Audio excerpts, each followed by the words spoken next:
Before there was Ellen Ripley. Before there was Wonder Woman. There was the original action heroine, Atalanta.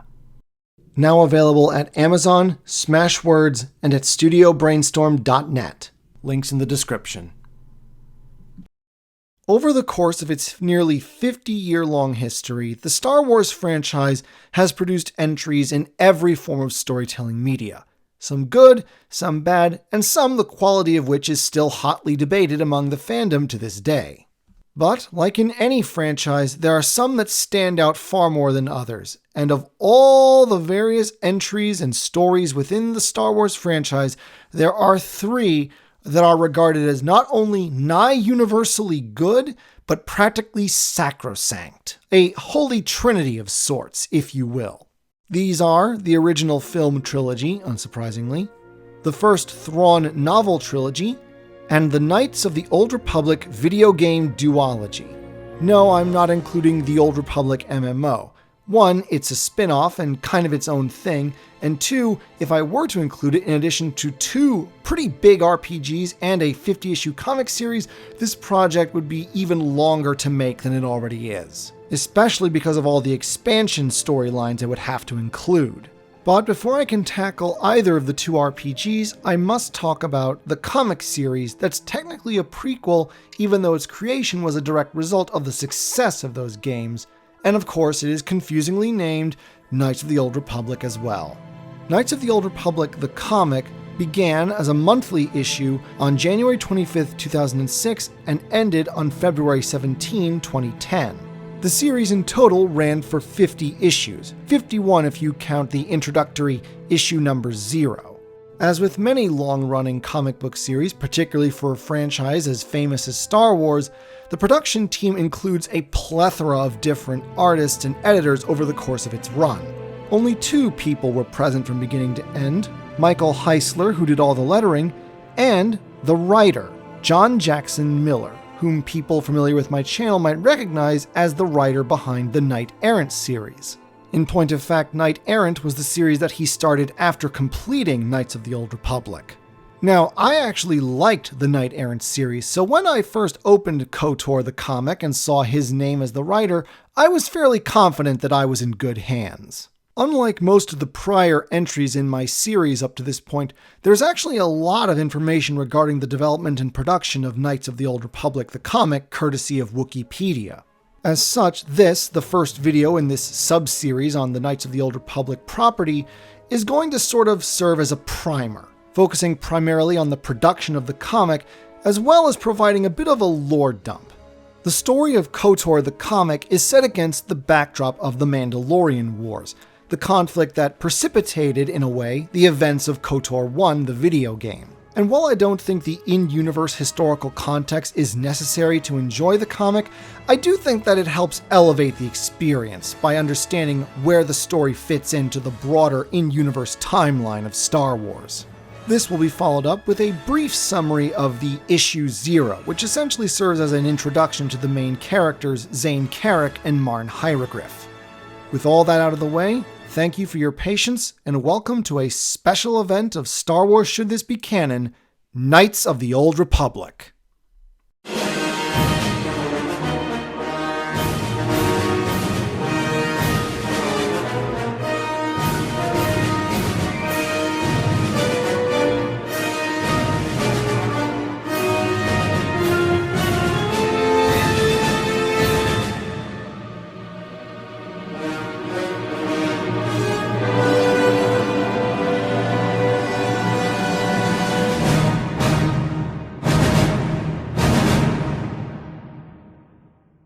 Now, the very first Star Wars storyline ever written set in the Old Republic era was Tales of the Jedi, which focused on the events of the Sith War circa 4,000 years before the Battle of Yavin, and the sort of prequel, sort of spin-off Golden Age of the Sith, which talks about the events of the Great Hyperspace War 1,000 years prior. This was all between the years 1996 and 1998, and after the conclusion of Tales of the Jedi with the story of Ulic Qel-Drumma's redemption, it seemed that Lucasfilm saw no further interest in this particular period of Star Wars history, quote-unquote, and decided to move on to other things. You gotta remember that before the prequel films and all of the media regarding the Clone Wars era came out, the vast majority of Star Wars storylines as far back as the 70s focused either on events that happened during the Rebellion or on progressing the storyline after the events of Return of the Jedi. Tales of the Jedi really was a massive outlier back in the 90s. Then 2003 rolled around, and BioWare released Knights of the Old Republic 1, followed soon thereafter in late 2004 by Obsidian's release of Knights of the Old Republic 2. And despite some issues of a rushed development with regards to the sequel, both games released to incredible financial success and nigh universal critical acclaim. Whether you were a Star Wars fan, a gamer, both, or even none of the above, everywhere you looked on the internet you found nothing but the most glowing of rave reviews with regards to KOTOR 1 and 2. Naturally, Dark Horse, who at this time owned the Star Wars comic license, saw this success and decided, yeah, why don't we do another storyline set during the Old Republic, and began hunting for a writer.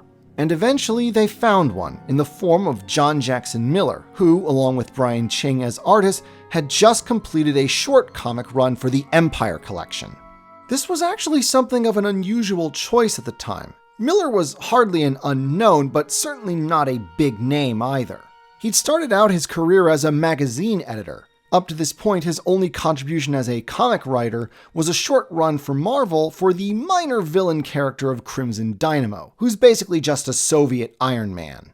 Before this, he'd mostly been a prose author, contributing a series of novels for the Witchblade franchise and his own Buck Rogers-inspired trilogy, The Inner Planets.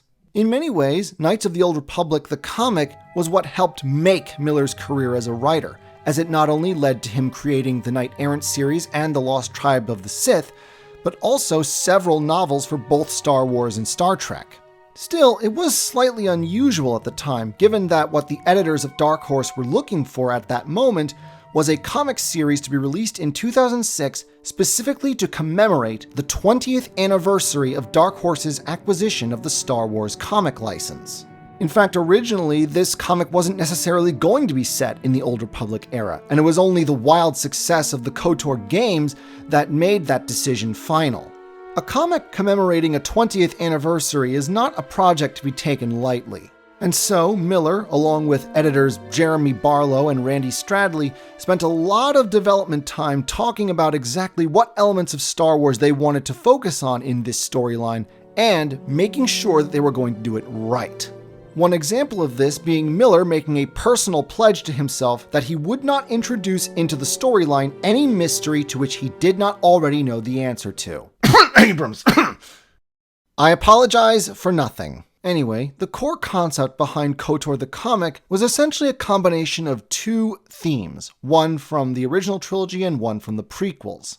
The former were the themes of humanity and camaraderie, which makes sense after all, since the original trilogy is mostly about a small tight-knit group of friends fighting an evil empire. Quoting Miller, "Yes, there are huge galaxy-shaking events going on, but these are also stories about people. People who don't stop bickering even when a Star Destroyer is bearing down on them."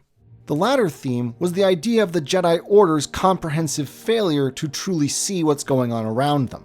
Quoting Miller once again, "When Randy Stradley approached me about doing a series in this time frame, we discussed how the Jedi's failure to really see what was going on around them was a major theme in the first episodes 1 through 3 trilogy, and how we were interested in exploring this in some different ways. With a mystery for the first storyline, I'm able to localize that failure onto the main character. Only by finding the truth is there any chance for survival, much less vindication." However, what became Miller's guiding star for this storyline came not from any of the films, but from a book, the novelization of Star Wars: A New Hope, based on George Lucas's script and ghostwritten for him by Alan Dean Foster, author of Splinter of the Mind's Eye. Just like the title crawls in the films, A New Hope, the novelization, begins with a prologue, essentially explaining the setting. This prologue concludes with a quote attributed to Princess Leia, and it was this quote that became for Miller the guiding focus of his main character, Zane Carrick. They were in the wrong place at the wrong time. Naturally, they became heroes. Now let's move on to the background lore. After all, KOTOR the comic is set during the early years of the Mandalorian Wars. So what were these wars and how did they start? In the interest of providing full context, and also because I just want to, here is a very brief summary of the origins and history of the Mandalorians. The exact origins of the Mandalorians are unknown and for the most part shrouded in myth. Before they were the Mandalorians, they were known as the Taung, a humanoid race that waged war and eventually lost a war for the world of Coruscant with a race of beings known as the Gel. There are several in-universe theories suggesting that the Gel were the forerunners of humans, which is why many believe in-universe and among the fandom that Coruscant was the original birth world of the human race. After being driven off Coruscant, the Taung settled on the world of Rune.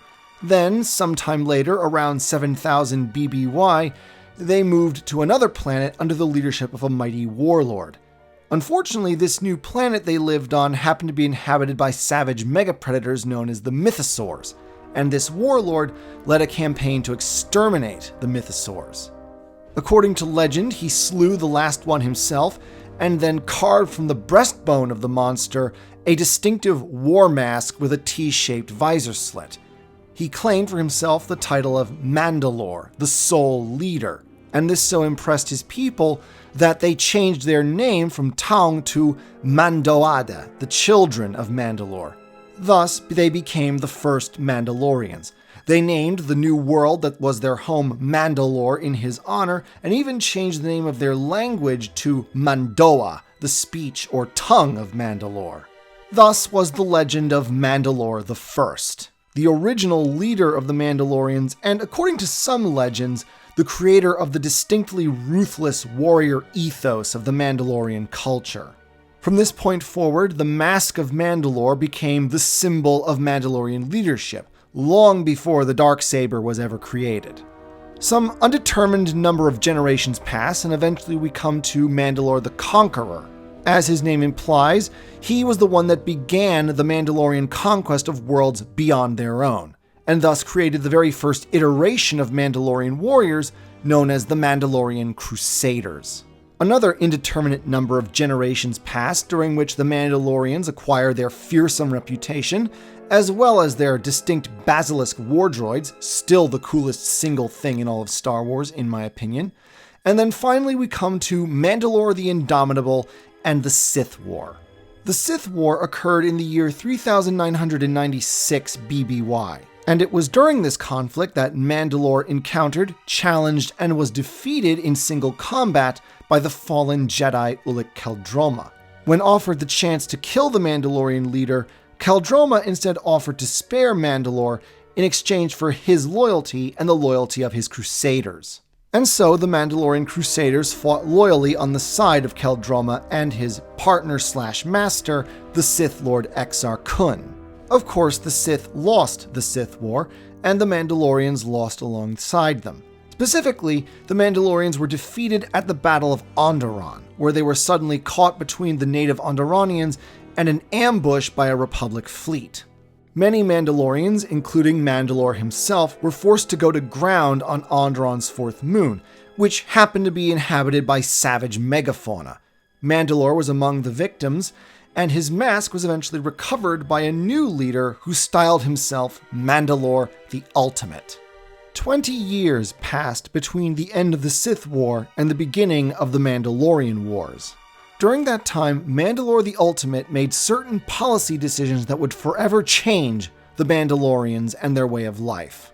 The first was the adoption and sponsorship of a new rising faction among Mandalorians known as the Neo-Crusaders. The Neo-Crusaders essentially argued that the reason why they'd lost the war against the Jedi and the Republic was that the Mandalorians, as they currently were not very well organized and did not take full advantage of their conquests.